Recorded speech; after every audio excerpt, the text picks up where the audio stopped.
Testing 1, 2, 3. Testing. Hello, hello, hello. Hello, hello, hello. Hello, hello, hello. Elmore?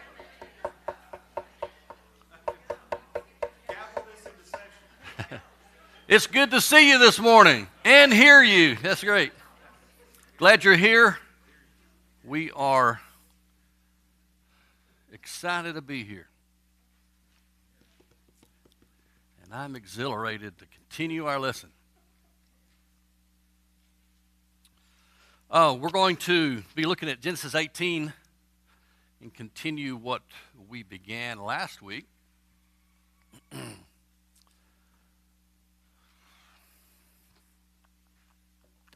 We're looking. Prayer is a challenging subject. At least I find it so.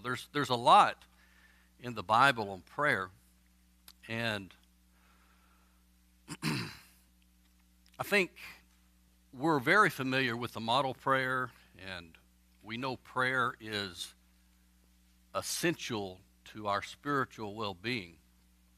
But if you're like me, it's a I don't know.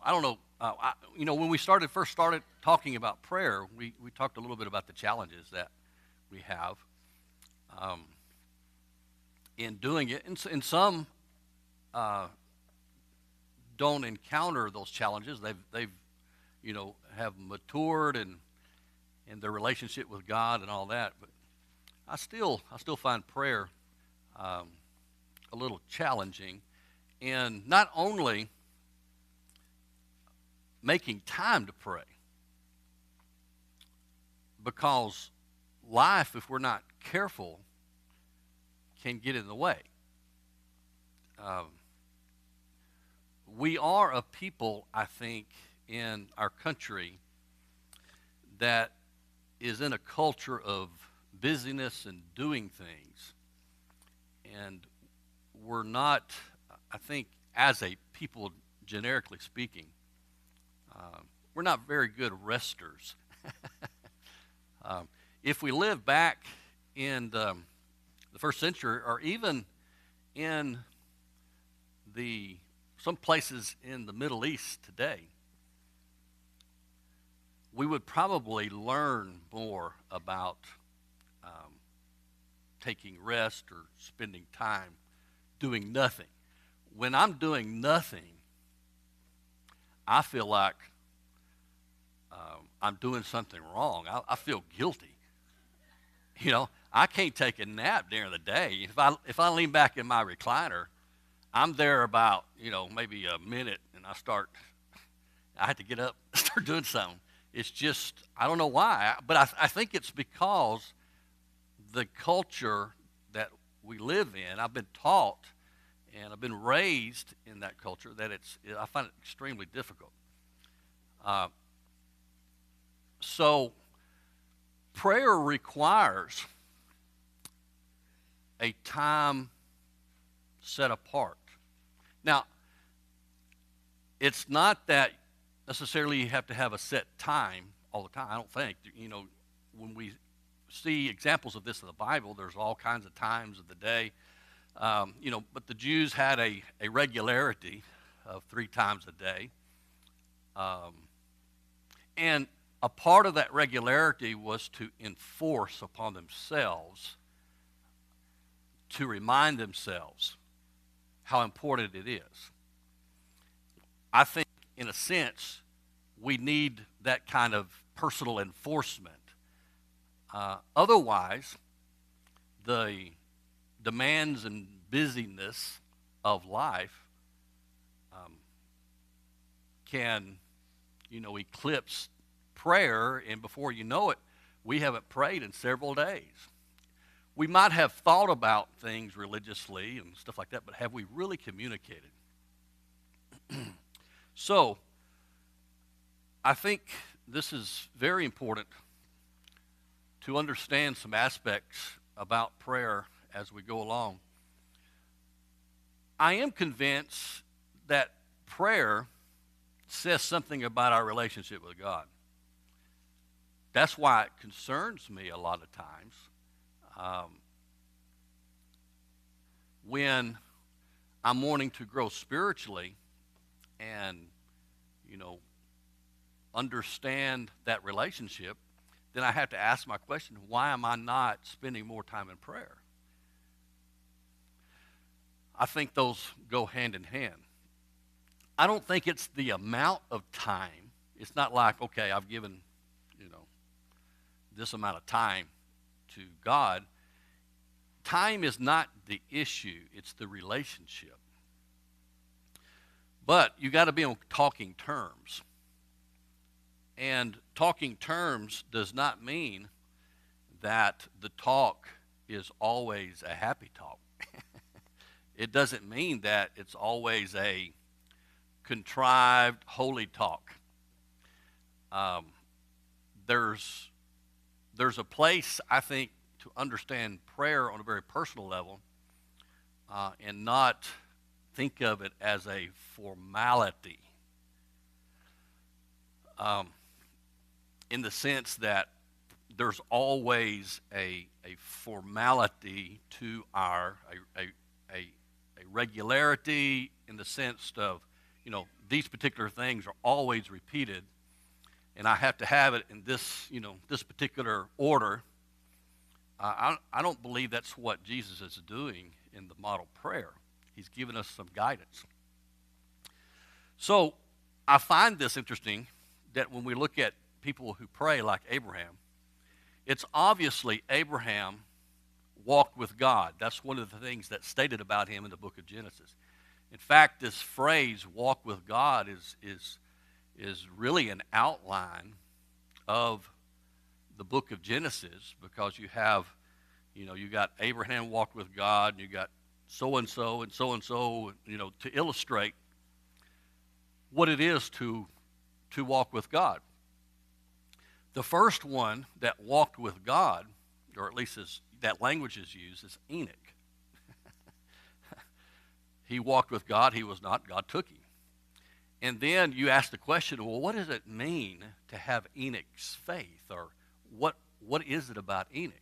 Well, I think that's why we have the narrative of Abraham, Isaac, and Jacob, and Joseph, because these are illustrations or lives that illustrate what it means to walk with God.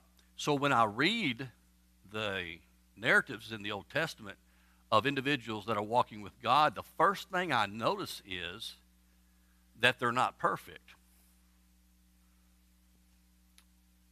They seem to be good people, but Abraham lied. Abraham, in the beginning, did not do what God told him to do. He was called out of Ur of Chaldea from his countrymen, but he went to Haran and stayed there with his dad and his family and all that before he actually went down into the place where God wanted him to go, which is kind of interesting to me. But then again, there's this other side where his faith in situations is very telling about his relationship with God. That's why I find Genesis 18 so profound in thinking about God. We sing a song, and it's metaphorical. It's a sentimental kind of song. I come to the garden alone,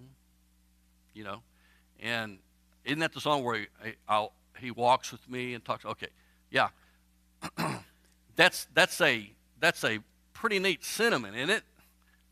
That we're talking, we're walking, we're sharing. There's a relationship. That's what the song is intending to communicate, and that's exactly what we have going on here with Abraham and the Lord. So I spent all Sunday, last time we met, on the first paragraph there. Now I've had another week to reflect everything. If you read the email, so I've got more to. So just a review, we have 3 visitors, strangers that come. And Abraham sees them. He's kind of, relaxing, everything. He looks up and he sees 3 men. He runs, bows down, I think, showing courtesy, hospitality. He gives them a feast, food. That's what he wants to do. That's sort of the environment of those who lived in antiquity. It was the right thing to do according to the culture of the times. And we learn, of course, in the Old Testament that Israel, the people of Israel, were to be that way. They were to honor strangers and be hospitable because they were once what? Strangers. Okay? They were to be forgiving people because they themselves had been forgiven. So all that God had done for the Jews and the Israelites was actually life principles for them to give back to others. So when Abraham is here before the nation of Israel, we see these components of what God is like, and that one can actually have a conversation with the Lord. From Abraham's standpoint, he seems very bold to me, wouldn't you think? If you were given an audience with the Lord, I don't know how it would be. If there was a time in which you were invited, it's your time to talk to the Lord.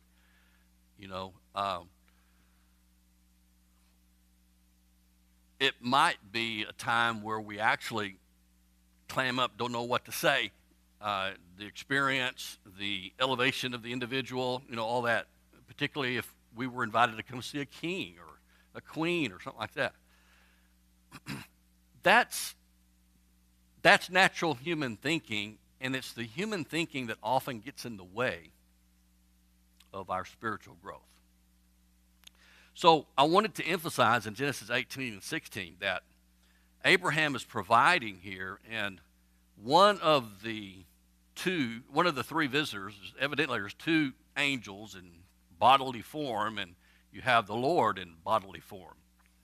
And the Lord is having a conversation with Abraham and tells him, how he's going to be one who will bless the future and have children, and even though he's childless, he's going to have a child, and the whole thing is just incredible. But Abraham doesn't waver from this incredible thing. He actually has a certain boldness about him in a relationship, it seems, with the Lord as it's revealed, that when it's revealed to him that the reason they are there is to go and check out Sodom and Gomorrah. And see what's going on. Now, that to me is kind of odd because don't they already know? Yeah, I think so. And so that would seem to indicate the whole episode is actually for Abraham. The Lord is giving Abraham an opportunity. And so the Lord said, verse 20, and the Lord said, the outcry of Sodom and Gomorrah is indeed great, and their sin is exceedingly grave. I will go down now and see whether they have done entirely as the outcry which has come to me indicates. And if not, I will know. Then the men turned away from there and went toward Sodom, while Abraham was still standing. Notice, what does your phrase say next? He was standing before, y'all everybody have before the Lord. In Hebrew, it's face to face. It's an interesting phrase, but they are face to face. And Abraham approached and said, will you indeed sweep away the righteous with the wicked? Now, the question there is interesting. Why does he say that? Why does he premise what he's going to talk with God about with this statement? Huh? Yeah, it's because of Lot, but what is he appealing to? Now, that's his motivation as to why he's going to try to intervene in this situation that could be the demise of his nephew and family. Yeah. God's sense of things, who he is, his character. His whole premise is based upon that. So he says, will you indeed, Lord, I'm adding that, but he's before the Lord here, will you indeed sweep away the righteous with the wicked? And on the surface, do you think that is a good question? There's no right or wrong here. I just want to know your opinion on it. Is this a good question? And it's a good question because we know the justice of God. It is true that God punishes the evil. But what about the innocent? Are they just God collateral damage? And so, based upon his understanding of God, which I find kind of intriguing, he views God as how? What's his view of God? What? God's merciful. God's judicious.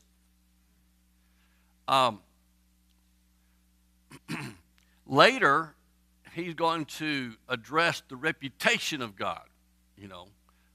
He uses this a lot, actually, in his interaction with God. If you do this, the nations are going to think this about you. Have you thought of that? I find that kind of interesting.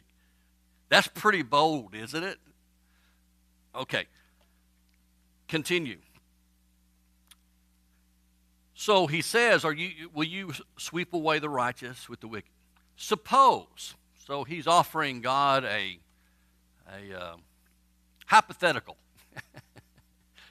You've got to look at this and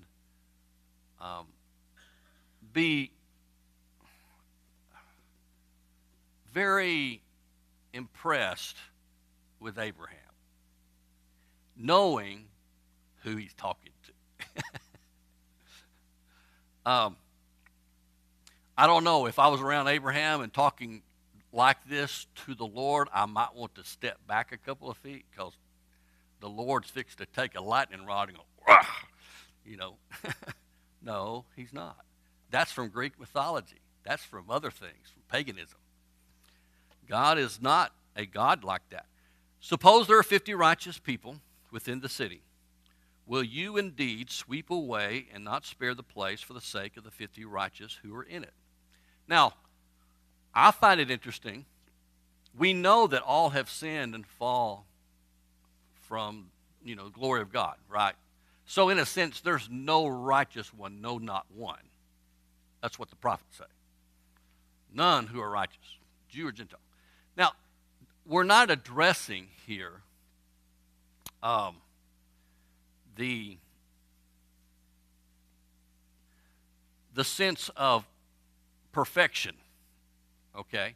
But there is a sharp dichotomy between those who are doing evil in Sodom and Gomorrah and those who are not participating in that evil. That is the level I think we need to understand this. And if that is the case, then what Jesus says about the Father in the Sermon on the Mount is very telling. He sends the rain upon the who? Just and the unjust. There's a dichotomy there between the just and the unjust. So there are people who, seek to do what's right, And then there are those who are bent on doing evil. So he continues and says, 50 righteous people are in it. Those who are not characterized by the evil that you describe. He says, will indeed you sweep away these people? Or will you indeed sweep away and not spare the place for the sake of the 50 righteous who are in it? Now, notice the argument that he's making.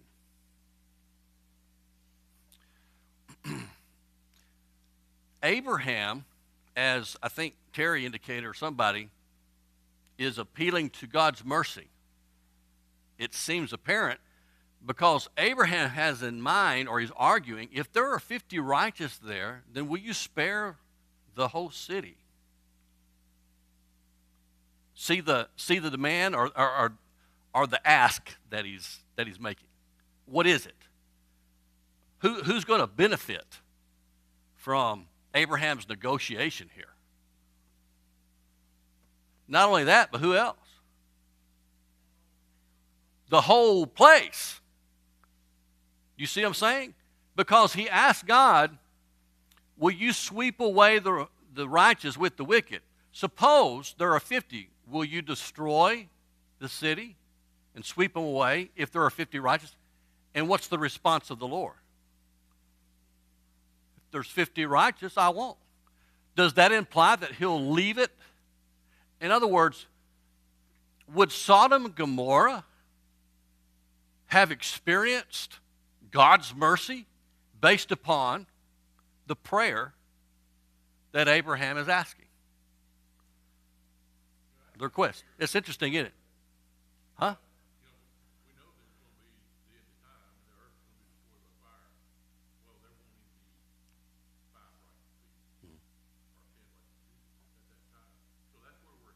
Yeah.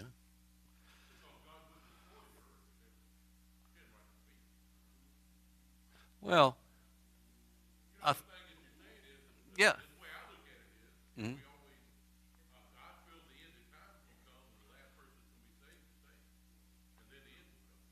Yeah, I just know it's going to come one day. But I know that I want to be careful about jumping to the future, okay, and dealing with this right here. Yeah, yeah. The event, let's stay there. The logic applies with the event here, but is he talking about end of days? Okay. Yeah, only 8 people. Yeah, yeah. So I'm not talking about end time and um, redemption issues. I'm talking about in this particular narrative the consequences of actions of what these people were doing right then. So I think there's a difference there. Right. Exactly. Now, Abraham's concern is for his nephew and righteous Lot, and Lot's called righteous in the New Testament. But what I want to emphasize here is that it seems to be implied here, and I think as long as the earth remains,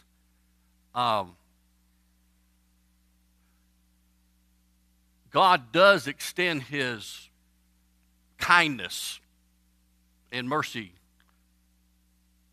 not only to his people, but others benefit because of his people.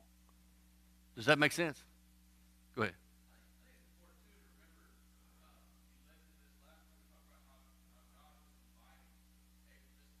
Yeah.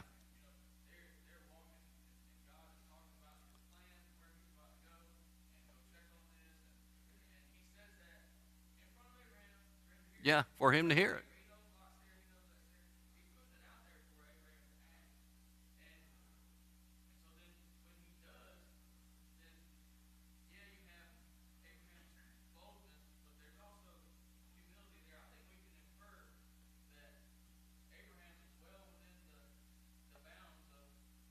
Yeah. Mhm.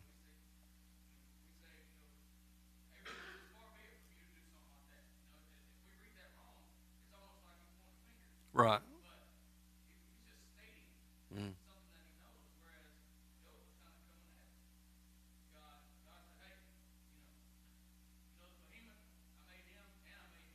Mhm.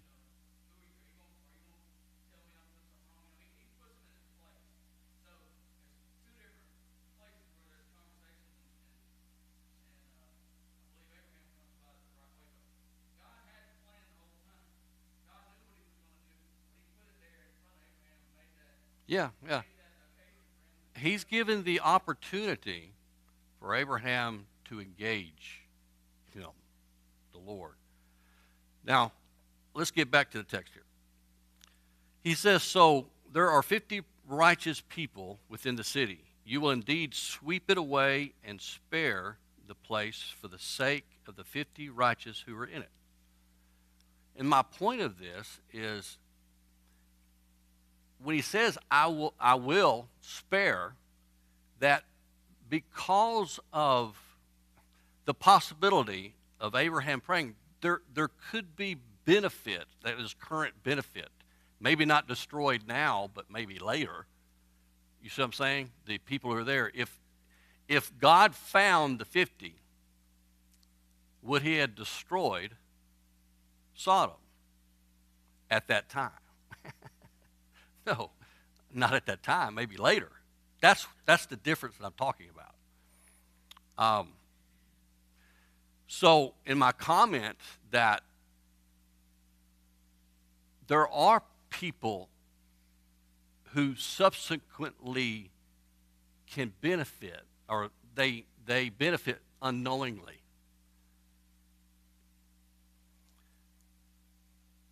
When righteous people, when people of God pray. And one of the reasons that there'll be a benefit here is that he's concerned about Lot and his family. So he starts out with 50. Why did he start with 50?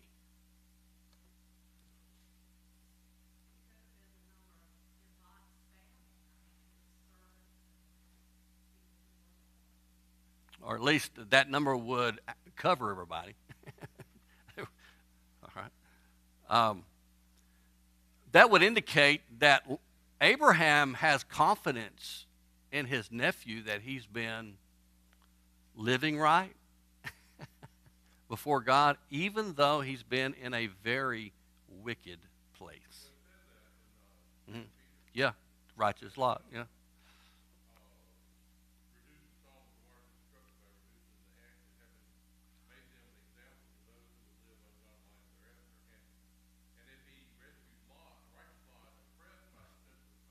It was, yeah.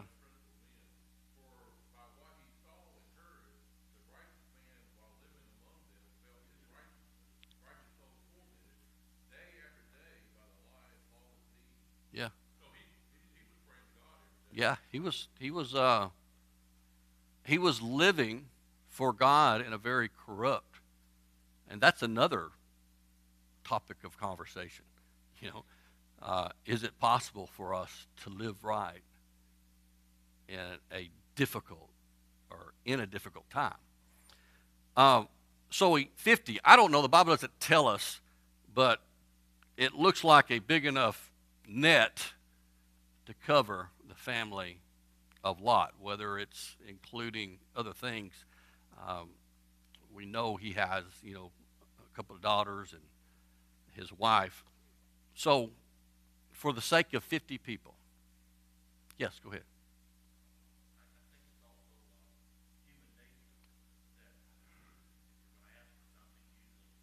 Go big.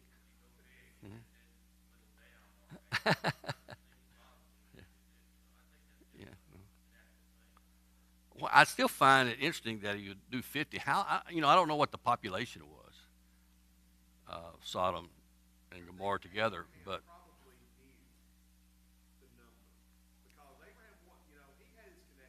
yeah, yeah, you would think. So it's just interesting. So for the sake of 50 righteous people, will you spare the city? What does the Lord say? I will.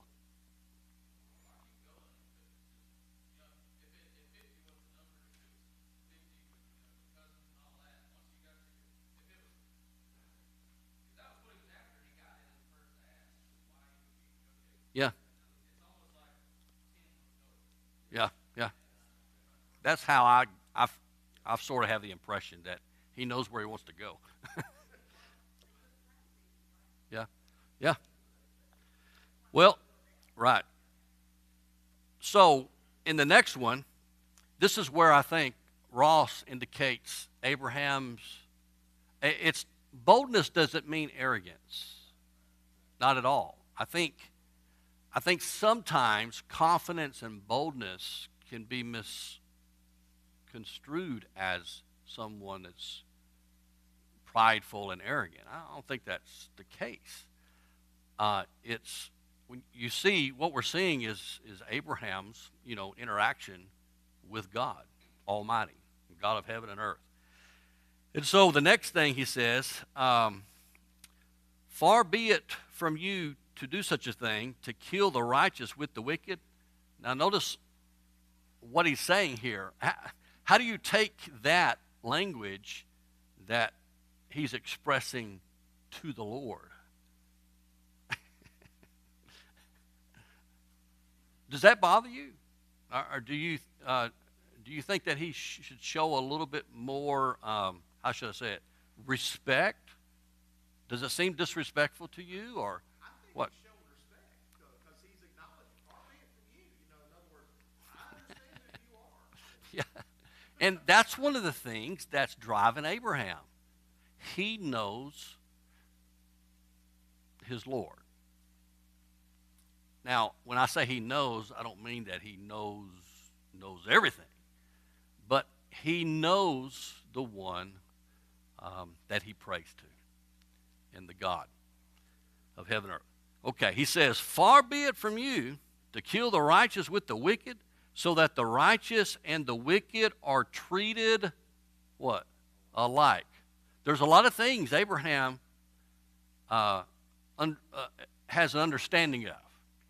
It would be quite unfair and an injustice for both the wicked and the righteous to go down together. He says, far be it from you, he repeats it. Now this is exclamation in the text. I mean, it's a far be it from you to do anything like this. No, it's not that. It's very confident in what he's saying based upon the God he knows. He says, for you to do such a thing, to kill the righteous with the wicked, so that the righteous with the wicked be treated alike, far be it from you. Shall not the judge of all the earth deal what? Justly. Would you think that the quality or the characteristics of God is informing Abraham's view and Abraham's concerns and Abraham's drive? I mean, that's how we learn about God, is through the revelation of himself in the Bible, isn't it? Each of the things about God say something about him. God is not an it. God is a being that has characteristics or qualities about him.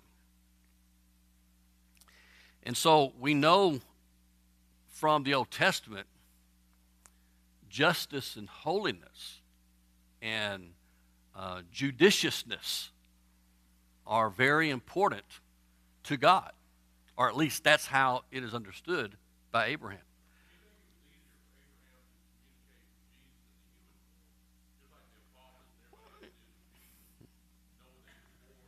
Yeah, yeah.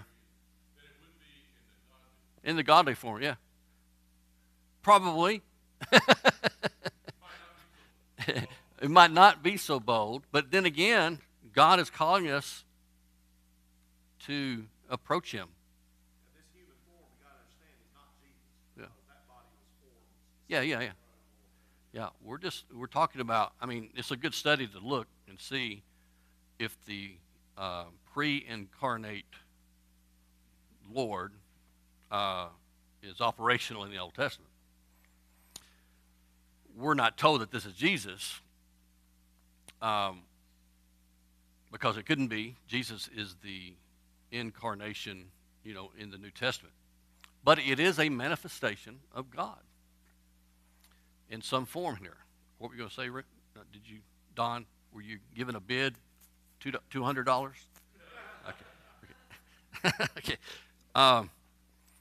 He says, shall not the judge of all the earth deal justly? So the Lord said, if I find in Sodom 50 righteous within the city, then I will spare the entire place on their account.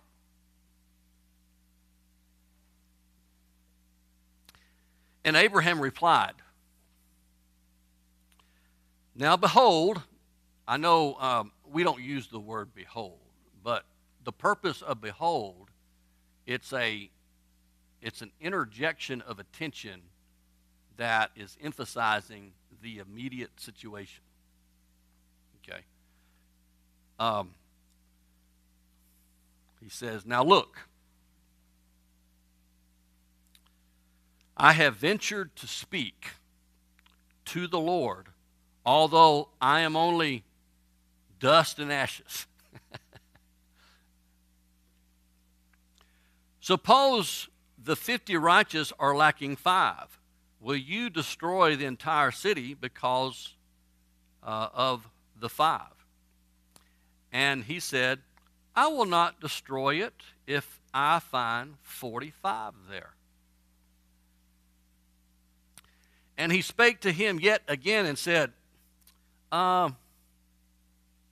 suppose 40 are found there. And the Lord said, I will do it on the account, I will not do it on the account of the 40. Then he said, oh, may the Lord not be angry, and I shall speak. Suppose 50 are found there. 30 are found there. And he said, I will not do it if I find 30 there. And he said, now behold, now look, I have ventured to speak to the Lord. How many times is that emphasized in the conversation? Who does he know he's talking to? To the Lord. He's talking to God. So I venture to speak to the Lord. Suppose 20 are found there. And he said, I will not destroy it on account of the 20. Then he said, oh, may the Lord not be angry. And I shall speak only this once. Suppose 10 are found there. And he said, I will not destroy it on the account of the 10. And as soon as he had finished speaking to Abraham, the Lord departed, and Abraham returned to his place. So, who stopped the conversation? Was it the Lord that stopped it? It just says that the Lord stopped speaking to him. Why? Abraham's not making any more. He reached his goal of negotiation. Or at least, that he's satisfied with that.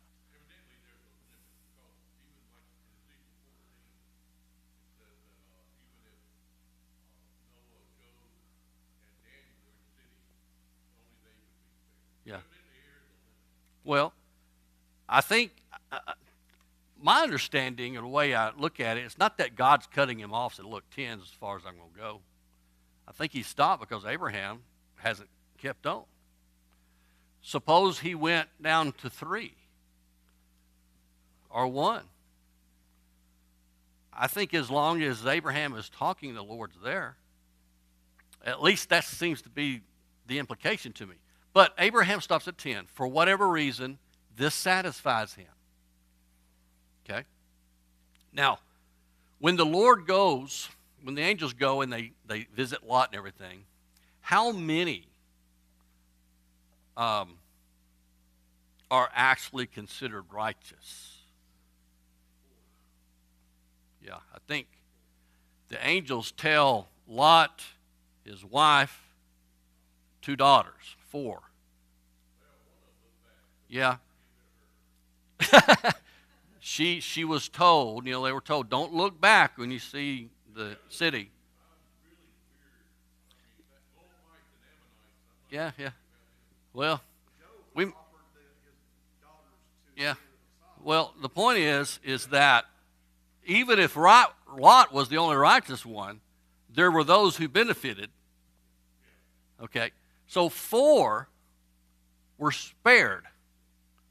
Okay, but 1 didn't heed the warning.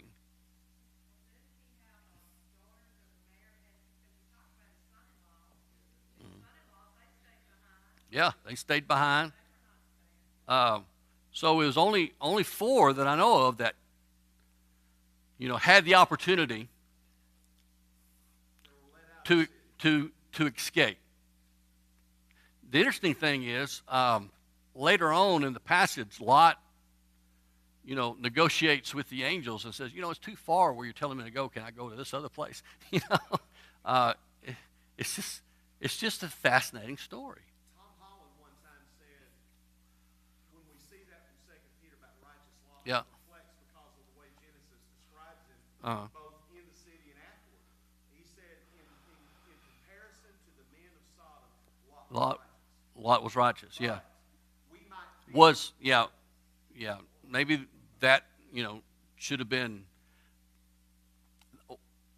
I'm trying to show the difference between those who are engaged in this and those who are not.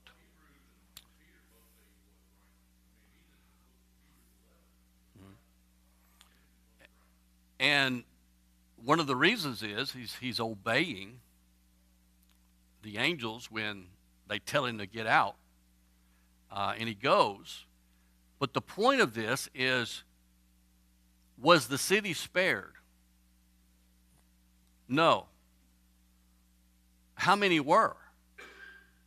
4. And then 1 fell. So despite all the negotiation, God did rescue the righteous, comparatively speaking to what's going on there in Sodom and Gomorrah. And it wasn't, let me put it differently. Did God exceed the expectation of Abraham? I mean, he stopped at 10. So Lot and all of them,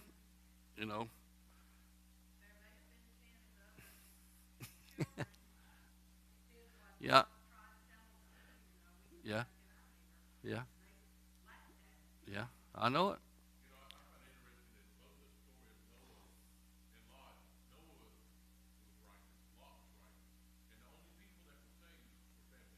Mm-hmm.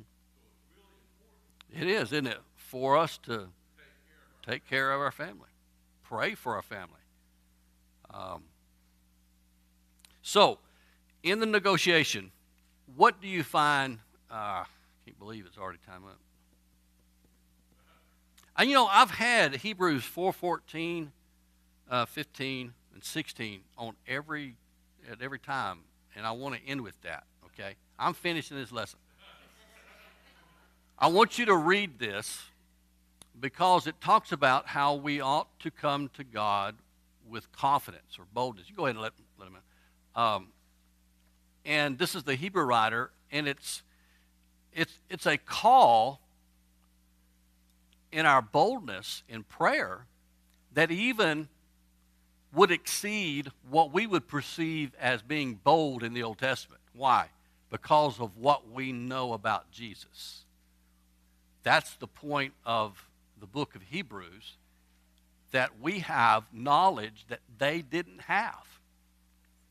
And perhaps with that, we should be even more bold than those that we read about in the Old Testament. Okay, thanks.